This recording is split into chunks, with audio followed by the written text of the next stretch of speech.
Salam cerdas selaras, para tandapan di mana saja berada, baik di alam skala maupun niskala. Sebagaimana biasanya, saya Hyang Weldo merasa terpanggil melihat dan menyaksikan carut marutnya bangsa ini dengan persoalan-persoalan keyakinan-keyakinan dan pemahaman-pemahaman yang berbeda-beda dan bahkan bertentangan antara satu orang dengan orang lainnya, antara satu komunitas dengan komunitas lainnya. Hal ini terjadi karena banyak manusia yang tidak menyadari bahwa dirinya masing-masing mereka terperangkap dalam keterbatasan-keterbatasan pemahaman-pemahaman yang ada di dalam pikiran mereka masing-masing. Maka, tidak ada jalan lain bagi mereka kecuali membebaskan mereka semua dari perbudakan dan penjajahan yang telah lama dilakukan oleh pikiran mereka masing-masing terhadap diri mereka sendiri. Disinilah tugas spiritualitas, membebaskan setiap manusia dari seluruh keterikatannya, dari semua unsur yang bukan dirinya. Kali ini, Hyang sedang terlibat dalam dialog ringan dengan beberapa pecinta channel Hyang Weldo TV yang datang dari berbagai kota di Indonesia untuk bertemu dengan Hyang di Surabaya.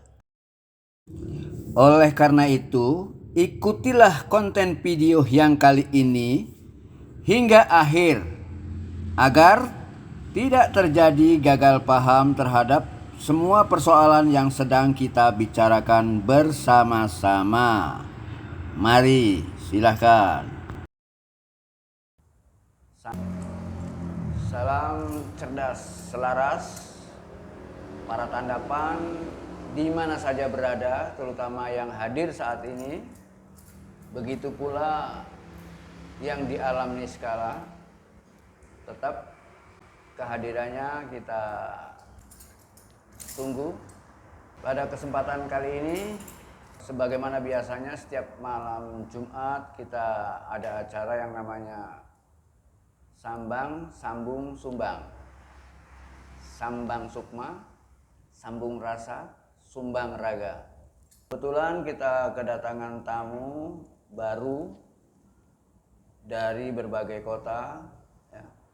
Ada Pak Isa dari Pontianak, ada Pak Paidi, Mas Paidi dari Sidoarjo, dan ini banyak yang dari Sidoarjo, dari Jombang, ini banyak yang dari Jombang ya.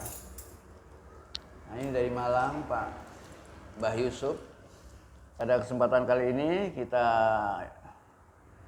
mencoba untuk berdialog dengan mereka yang baru datang, yang mungkin mereka datang ke sini membawa pertanyaan-pertanyaan tertentu yang membutuhkan jawaban-jawaban dari kita semua.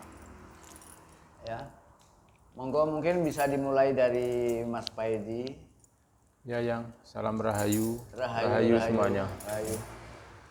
Ini yang saya mau tanya tentang cahaya yang. Cahaya itu katanya ada 3. Ya. Nurullah, Nur Ilahi, dan Nur Muhammad.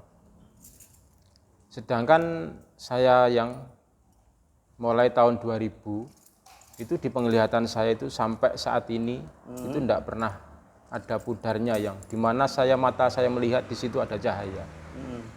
Itu apa dan fungsinya apa dan harus gimana saya yang untuk mengelola dan ingin tahu sebenarnya siapa cahaya tersebut. Ada berapa cahaya tadi? 1 cahaya warna biru, dia itu selalu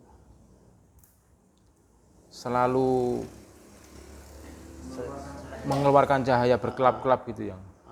Itu yang disebut apa? Nur Allah, Nur Muhammad? Itu yang saya tanyakan, itu yang disebut Nurullah atau Nur Ilahi atau Nur Muhammad gitu yang. Dan mulai tahun 2000 sampai saat ini, terus apa fungsinya cahaya tersebut dan harus gimana saya dengan memperlakukan cahaya tersebut, maksudnya gitu ya. Terima kasih yang. Iya.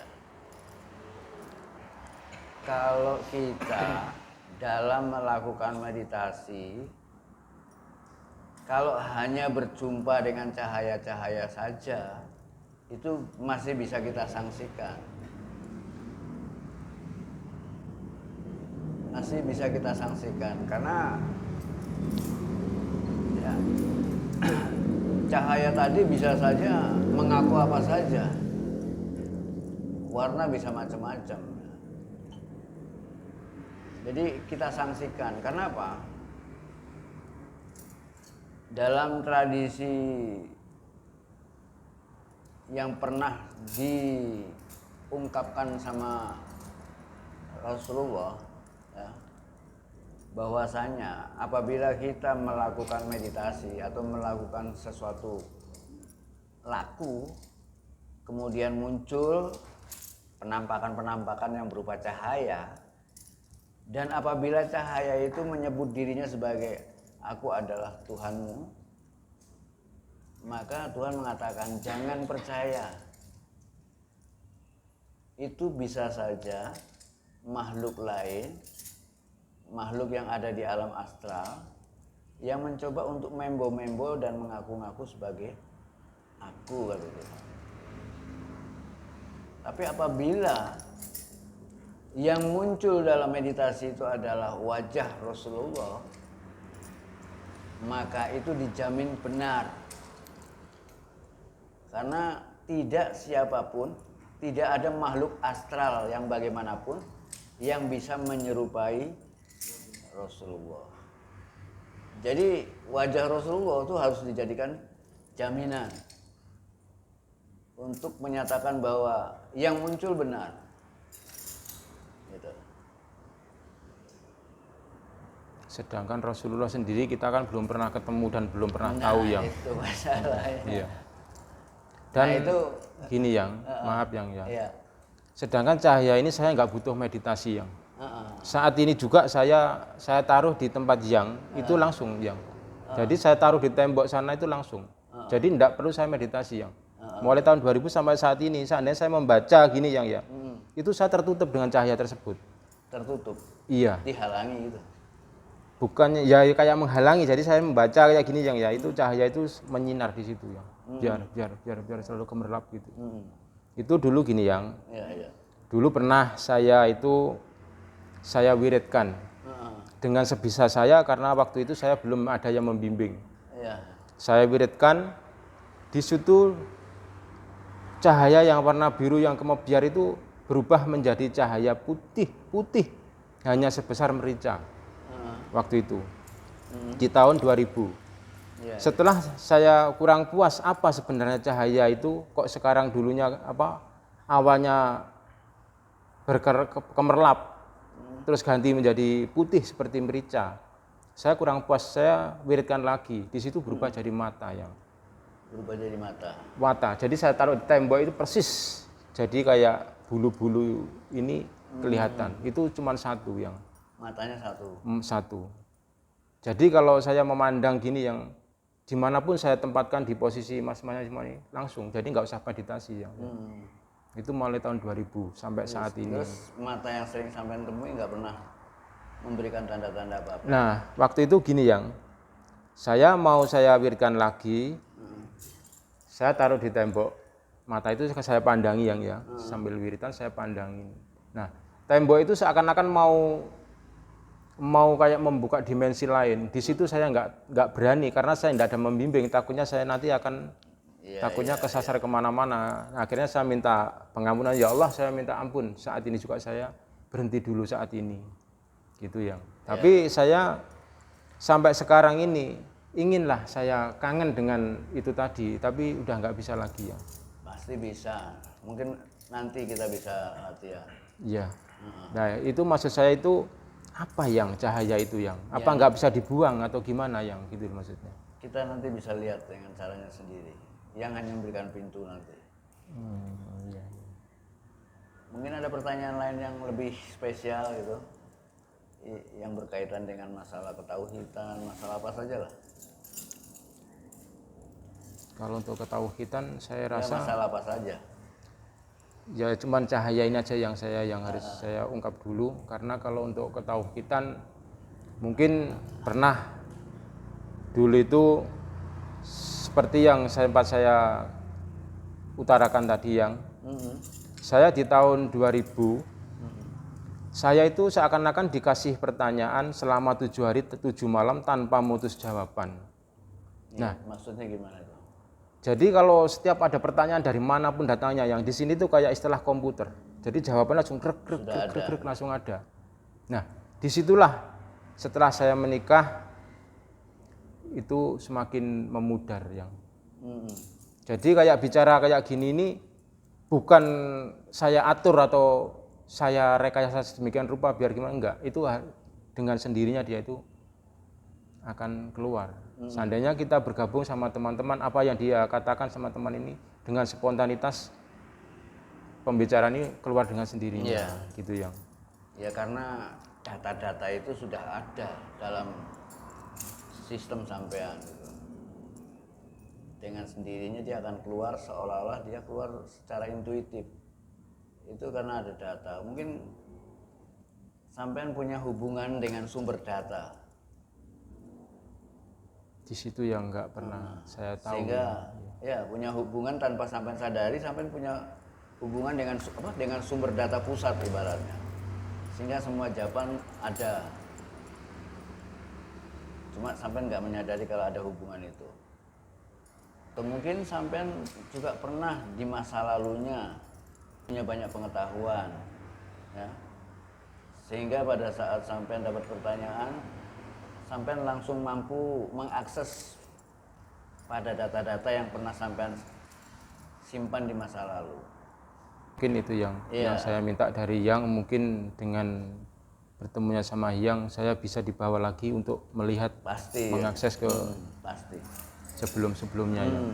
Karena kayak begini Yang ya, pernah saya sempat itu kalau masalah kitab Al-Quran dan lain sebagainya, saya nggak paham dan nggak bisa baca karena saya kurang belajar untuk mengaji tentang Quran. Tapi di situ saya berani mengatakan semua arti dalam Al-Quran saya pun akan tahu, gitu ya. Itu pun juga nggak tahu itu dari mana datanya, ucapan itu tiba-tiba seperti itu ya. Gitu. Saya nggak bisa baca Qurannya, tapi artinya di seluruh Quran. Tapi kalau dijawakan atau kejawen, saya tahu dan paham artinya. Gitu. Ya, istilahnya ditafsirkan apa diterjemahkan, ya itu namanya. Jangankan ke Quran, kita bisa mentranslate apapun juga. Ketika ini bisa bicara, itu karena kemampuan mentranslate secara esoterik. Semua ini bisa bicara, bukan hanya Quran, semua bisa bicara kalau kita mampu mendengarkannya dengan baik. Betul Yang, itu pun sudah saya alami juga. Sekarang waktu itu saya pernah waktu masa kecil ikut ngaji-ngajian itu Yang, pernah dengar dari Ustadz bahwa seluruh alam dunia ini semua itu adalah ayatnya Allah bagi siapa yang mampu membacanya. Nah, di saat waktu tahun itu yang tahun 2000 itu memang kayak kacang ini pun langsung menyambut Yang, aku diadakan seperti ini, aku ada fungsi dan manfaatnya. Jadi kadang saya itu tertawa sendiri dan menangis sendiri. Tertawanya karena loh, barang-barang kayak gini kok bisa bicara. Nangisnya itu merasa haru gitu loh Yang. Apa maksudnya ini?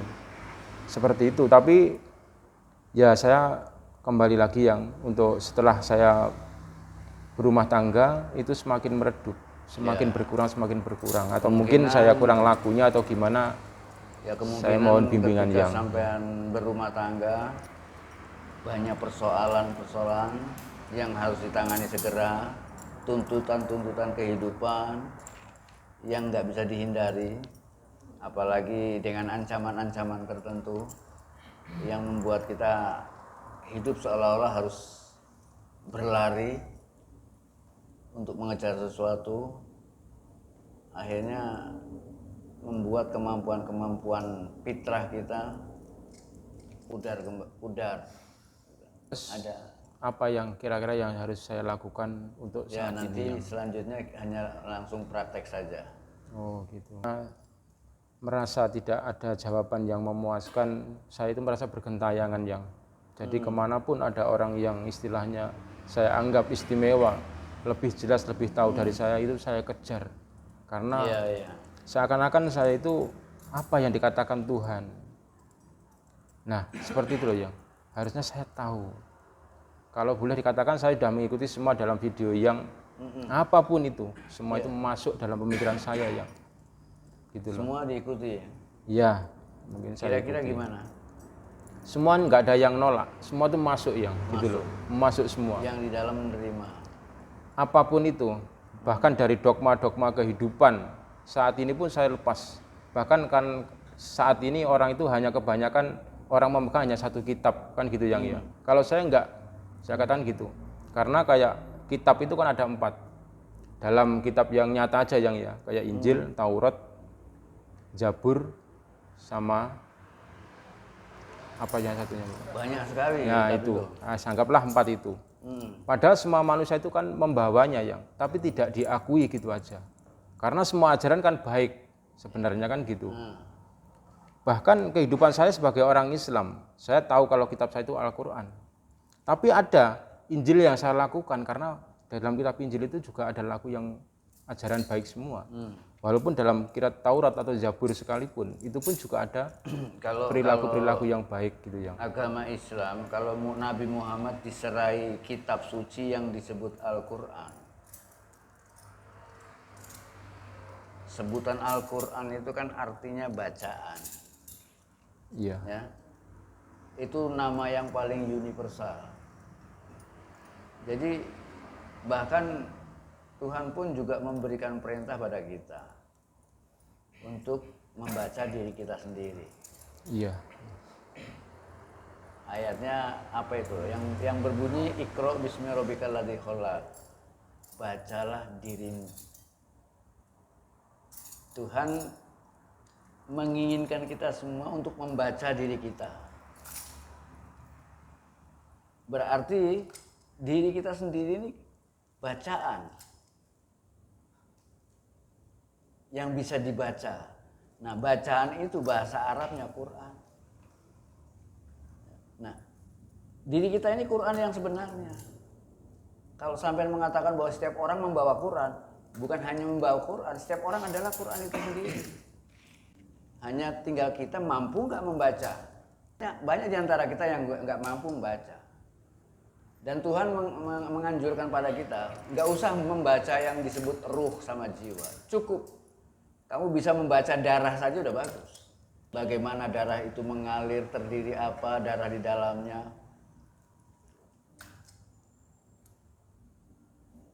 Dari seluruh tubuh kita ini udah Quran yang luar biasa. Satu persatu kita baca mulai dari kaki sampai kepala. Yang paling kompleks itu adalah membaca pikiran kita sendiri. Dan yang disebut Quran bukan hanya Quran. Quran yang 30 juz itu hanya Quran yang tertulis.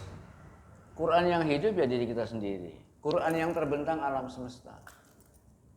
Semua yang bisa dibaca, semua kitab suci yang bisa dibaca, semuanya Quran. Karena semuanya kan bacaan. Injil, Zabur, Taurat, Weda, Bhagavad Gita, Tripitaka, masih banyak lagi. Semuanya bisa kita sebut Al-Quran. Karena arti Al-Quran itu kan bacaan.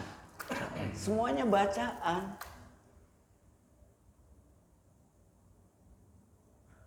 Ini kalau kita mau berpikir universal, ya.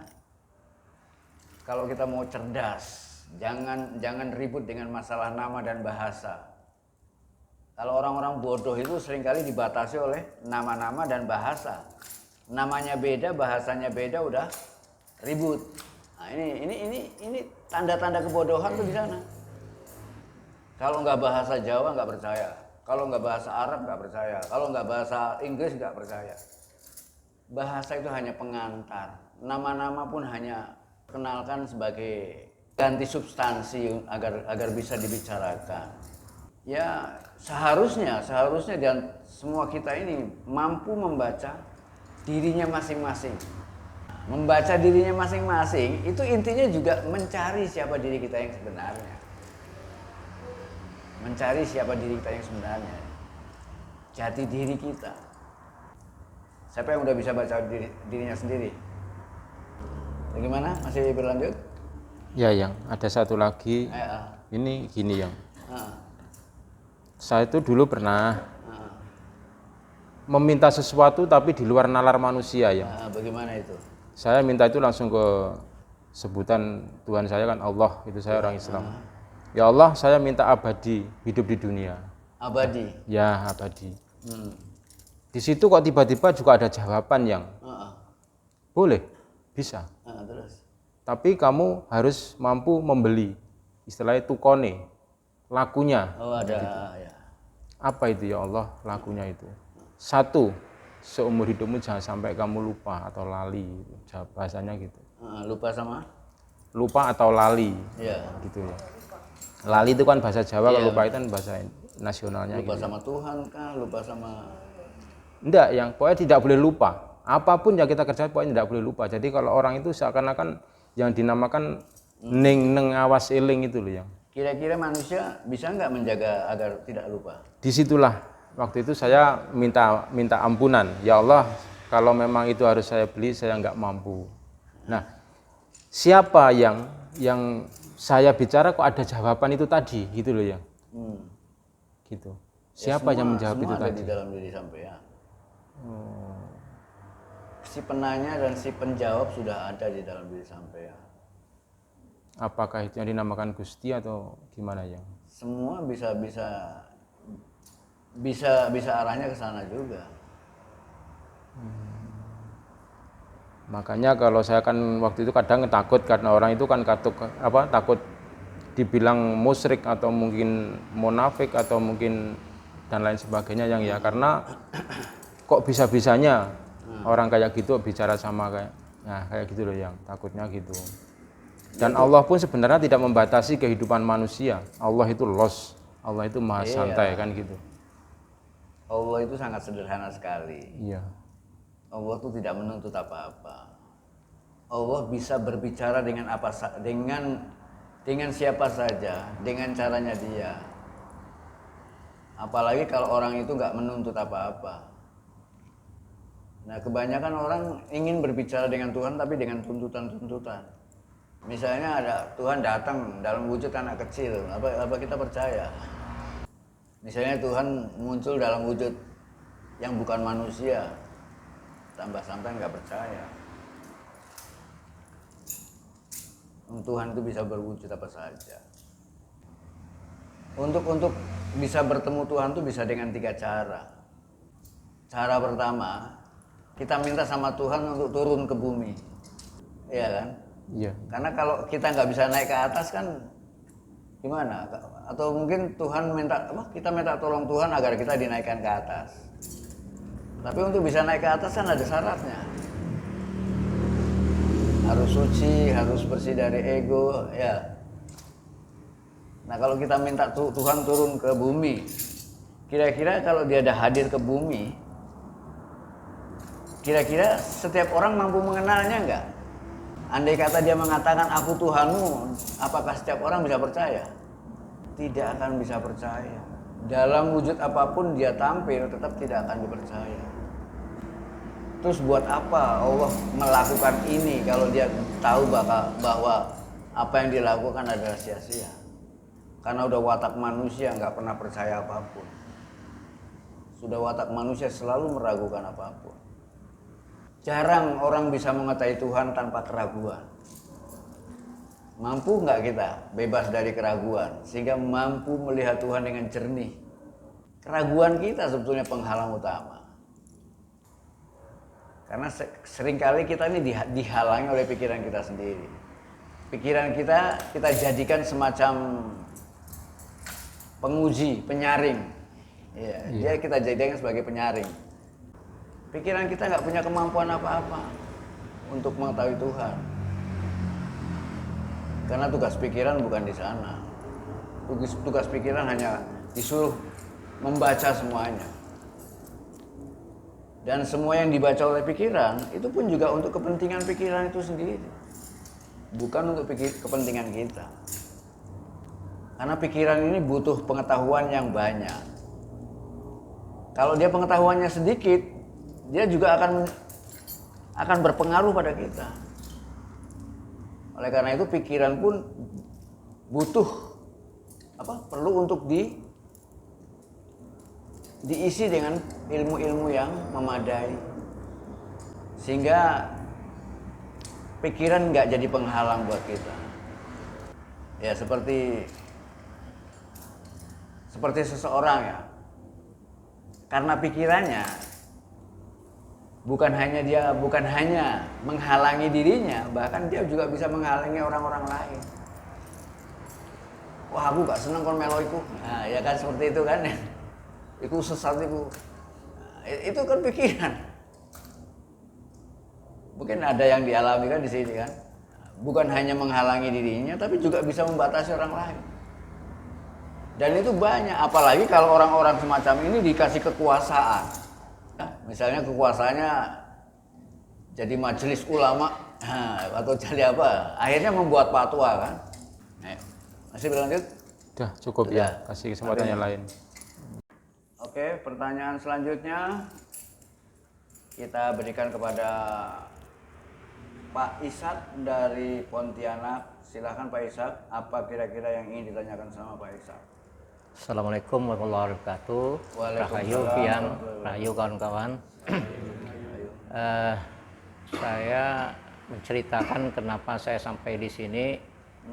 Berapa hari yang lalu memang tiba-tiba di HP saya itu ada video tentang menceritakan jati diri. Ya, mungkin agak keras dikit. Ya. Kemudian berbicara tentang masalah ketuhanan. Ketuhanan ya. Maka semakin menariklah. Hampir setiap hari dari pagi sampai malam, mungkin makan aja saya istirahat untuk menonton video itu. Saya mengkajinya. Maka saya bertanya, kita sudah mengenal Tuhannya, tapi belum mengalami gitu. Belum mengalami. Nah, dari malam kemarin sampai tadi siang saya banyak berdialog dengan yang sudah mulai dapat pencerahan, ditambah lagi malam ini bahwa Tuhan itu dalam wujud apapun bisa dilihat. Tetapi kan belum bisa dapat mengalami itu yang. Nah, itu yang pertama. Yang kedua, agak menggelitik hati saya ketika ada ulama itu mengatakan tidak senang dengan suku Cina. Cuman menggelitik saya lihat dia sepatunya, bajunya pakai merek Chinese gitu. Nah, ini yang menggelitik saya gitu. Sehingga ada semacam ketidaksenangan lah kepada salah satu suku. Nah, mungkin itu dulu yang Pertanyaannya? Pertanyaan kan ya memang apa yang sampaikan itu kan ini berbicara soal agama, bukan bicara soal spiritualis. Gitu. Spiritualis. Iya, hanya bicara agama. Tapi saya tak berani membantahnya. Bertanya lah nggak apa-apa. Iya, tak berani membantahnya gitu. Artinya kalau saya membantahnya, oh kamu pakai baju merek Cina kok seolah-olah tidak suka dengan Cina gitu. Nggak ada pertanyaan? Enggak, itu aja. Oke, mati. Ya, saya mau lanjutkan yang apa sih yang sebenarnya dimaksud dengan tanah suci itu yang. Nah, kemudian ada yang memberikan pemahaman tentang tanda-tanda kematian. Nah, padahal di spiritualis kan tidak ada kematian, tidak ada kehidupan. Gitu. Terus kenapa sampean bertanya tentang tanya suci? Apa yang menjadi masalah? Enggak. Yang menjadi masalah itu tanahnya yang suci atau yang minta disucikan manusianya gitu.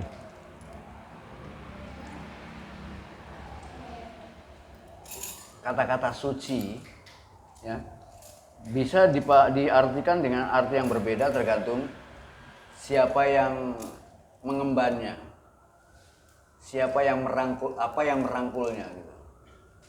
Kalau kita sebut air suci misalnya kan, air suci, tanah suci, kota suci, ya kan, orang suci, kitab suci, ya kan, ini kan semuanya menggunakan kata-kata suci, tapi maknanya beda-beda. Air suci dengan kitab suci makna udah beda. Air suci, ya, air suci adalah air yang bisa membersihkan. Semua air suci tapi kan tidak membersihkan. Sekalipun air es itu kan suci kan, kalau kita minum es yang manis itu suci kan, tapi kan dia tidak membersihkan. Air laut pun juga suci tapi tidak membersihkan. Pemahaman dalam konteks apa Ya, kebersihan itu apakah ya untuk misalnya sampai disiram sama kacang hijau apa, kan kotor. Kalau nggak sesuai dengan tempatnya kan kotor. Kalau kacang hijau kita makan bersih, tapi kalau kita sampai kena baju, kotor baju kita. Air suci. Kalau kitab suci itu artinya di dalamnya berisi pernyataan-pernyataan yang suci dari kepentingan-kepentingan tertentu. Kitab suci itu suci dari kepentingan apapun yang bersifat untuk kepentingan pihak-pihak tertentu. Kitab suci itu suci karena dia bermanfaat buat siapapun juga, tanpa ada yang diuntungkan kecuali si pembacanya sendiri. Itu kitab suci. Kalau kitab dibuat karena untuk mencari demi kepentingan tertentu, bukan kitab suci lagi. Sama dengan Tuhan Maha Suci. Apa maksudnya Tuhan Maha Suci? Apakah Tuhan itu suci berarti dia bersih dari kotoran gitu? Kan seringkali kata-kata suci kan bersih dari kotoran. Kalau Tuhan disebut suci, artinya Tuhan itu bebas, dia bersih dari semua prasangka kita. Apapun yang kita sangka tentang Tuhan, definisi apapun yang kita coba untuk terapkan pada Tuhan, semuanya salah. Karena Tuhan itu nggak bisa didefinisikan, nggak bisa diungkapkan. Apapun yang kau katakan tentang Tuhan, salah. Itu artinya Tuhan Maha Suci. Dia suci dari segala macam prasangka. Tapi bukan berarti Tuhan tidak bisa ditemui.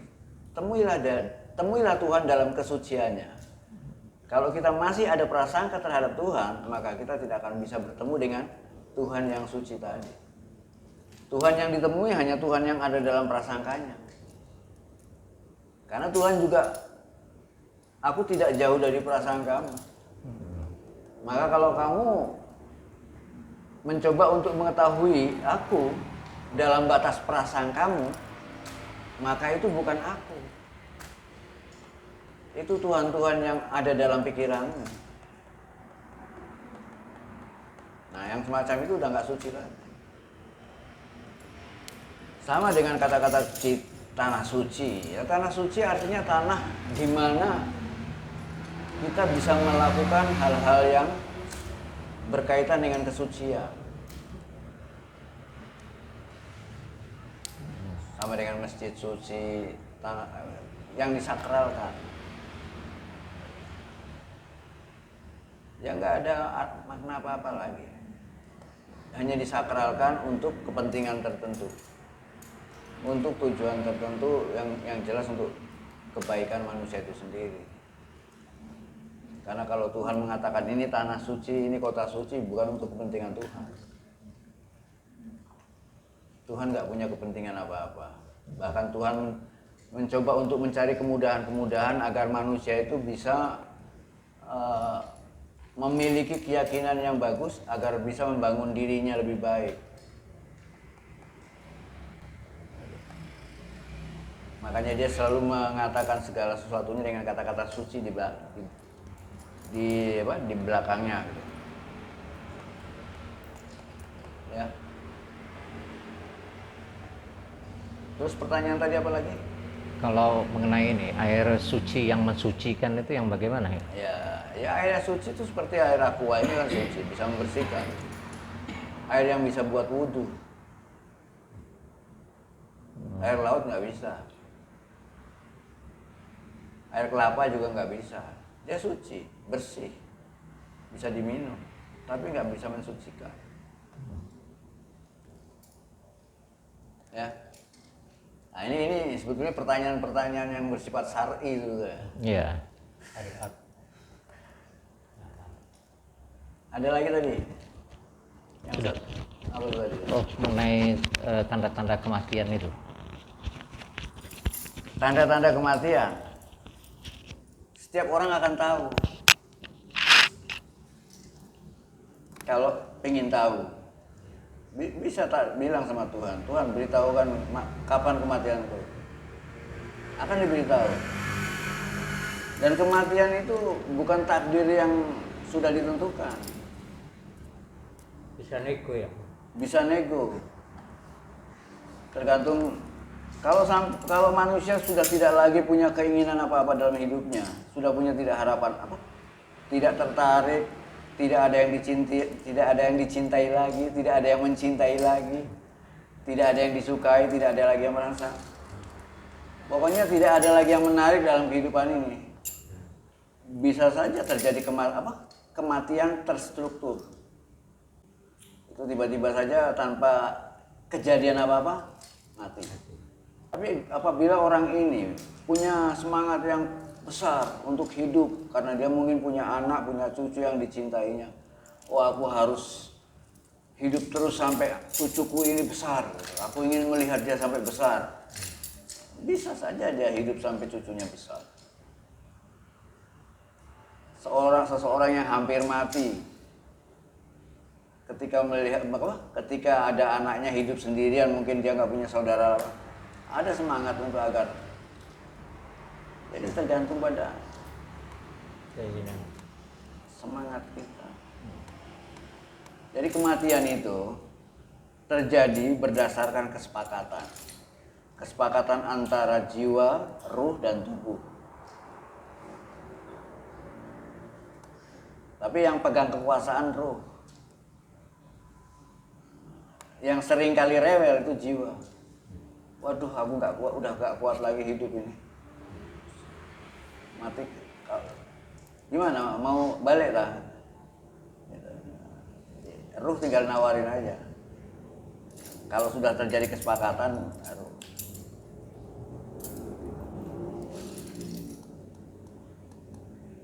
Karena semua yang terjadi itu ada ketentuannya.